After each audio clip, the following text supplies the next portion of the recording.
नमस्कार, आप देख रहे हैं अर्थ न्यूज डिजिटल प्लेटफॉर्म। मैं हूं आपके साथ अमन शर्मा। आज की बड़ी खबर जो है वो कटरा से आ रही है, जहां पर Shri Mata Vaishno Devi institute of medical excellence MBBS admissions को लेकर एक बड़ा विवाद जो है वो खड़ा हो गया है। सीरियस एलिगेशंस ये कह रहे हैं कि कॉलेज ने ट्रांसपेरेंसी, रिजर्वेशन रूल्स और लीगल प्रोसीजर जो हैं इन तीनों स्टेप्स को जो है वो साइड स्टेप किया है। और अब हम बात करते हैं कि इस पूरे कंट्रोवर्सी का असल मुद्दा क्या है। श्री माता वैष्णो देवी श्राइन बोर्ड के फंड से बनने वाले Shri Mata Vaishno Devi institute of medical excellence, जिससे एक प्राइवेट इंस्टीट्यूट जो है वो बताया जा रहा है और अब स्पॉटलाइट में है, क्योंकि इस साल के एमबीबीएस एडमिशन जो थे वो 100% ओपन मेरिट पर कर दिए गए थे और बिना किसी कैटेगरी रिजर्वेशन के जो थे वो किए गए थे। लीगल एक्सपर्ट्स का कह रहे हैं कि ये सीधी सीधी लॉ वायलेशन हो सकती है। सबसे बड़ी बात इसमें यह है कि कॉलेज ने SC, ST, OBC, OSC, RBA, EWS किसी भी मैंडेटरी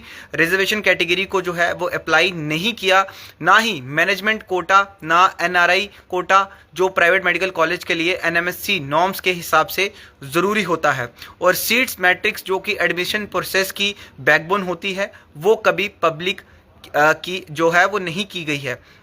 सवालों की लिस्ट लंबी है और उनके जवाब अभी तक जो है वो नहीं आए हैं, लेकिन सोर्स ये बता रहे हैं कि Shri Mata Vaishno Devi institute of medical excellence ने और बोपी से डायरेक्टली रिक्वेस्ट करके अपने 50 एमबीबीएस सीट्स जो थे वो फिल करवाए थे, और वो भी एक ही ओपन मेरिट लिस्ट से। लेकिन बोपी आमतौर पर सिर्फ गवर्नमेंट मेडिकल कॉलेज के लिए काउंसलिंग जो है वो करता है। इस पूरी प्रोसेस को ऑथोराइज करने वाला यूटी एडमिनिस्ट्रेशन का कोई ऑर्डर जो था वो अब तक पब्लिक डोमेन में नहीं मिला था। और वहीं पर प्राइवेट या बोर्ड फंडेड कॉलेजेस को transparent counselling, category wise breakup और NMC complement admissions rule follow करने होते हैं।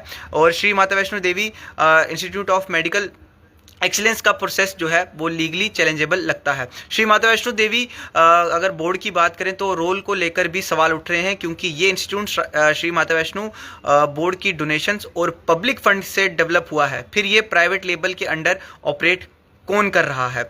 इसके बीच एक और फैक्ट सामने आया है, जहां पर Shri Mata Vaishno Devi institute of medical excellence affiliated है श्री माता वैष्णो देवी यूनिवर्सिटी से, जो एक स्टेट यूनिवर्सिटी है। मतलब ये इसमें हम समझ सकते हैं कि यूनिवर्सिटी नहीं है। इसी वजह से ये एमसीसी के ऑल इंडिया कोटा काउंसलिंग में जो है वो पार्टिसिपेट नहीं करता है। लेकिन एक्सपर्ट्स का कहना है कि एफिलेशन का मतलब ये नहीं कि रिजर्वेशन रूल्स को इग्नोर किया जा सकता है।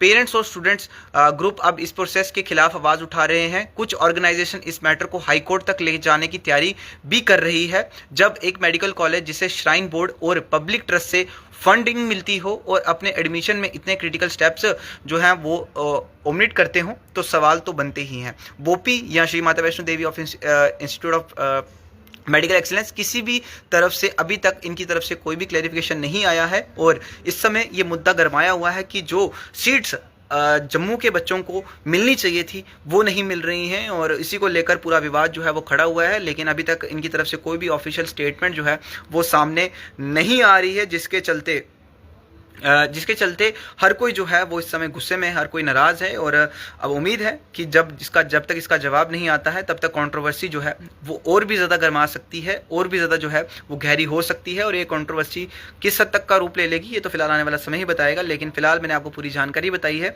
कि आज की बड़ी खबर यही है कि Shri Mata Vaishno Devi institute of medical excellence यानी कि ये जो SMVDIME के MBBS एडमिशन्स को लेकर एक बड़ा विवाद जो है वो खड़ा हुआ है। और सीरियस एलिगेशंस ये कह रहे हैं कि कॉलेज ने ट्रांसपेरेंसी, रिजर्वेशन रूल्स और लीगल प्रोसीजर्स को जो है वो फॉलो नहीं किया है। अपनी मनमानी की जा रही है, जिसके चलते हर कोई इस समय जो है वो गुस्से में है, संस्थाएं गुस्से में हैं। और कुछ दिन पहले प्रदर्शन भी जो है वो देखने को मिले। और कुछ अगर हम बात करें तो बड़े सारे स्टूडेंट्स भी नाराज़ हैं, क्योंकि रिजर्वेशन कोटे को लेकर भी जो है वो आवाज़ उठ रही है। और हर एक चीज़ को ध्यान में रखते हुए उम्मीद है कि अब Shri Mata Vaishno Devi institute of medical excellence जो है वो इसका जवाब जल्द देगी और इस मुद्दे को जो है वो जल्द से जल्द सुलझाएगी। फिलहाल ये जानकारी हमने आप लोगों को साझा की है। इस वीडियो को शेयर जरूर करिएगा, अपनी राय जो है वो साझा करिएगा। देखते हैं अर्थ न्यूज़।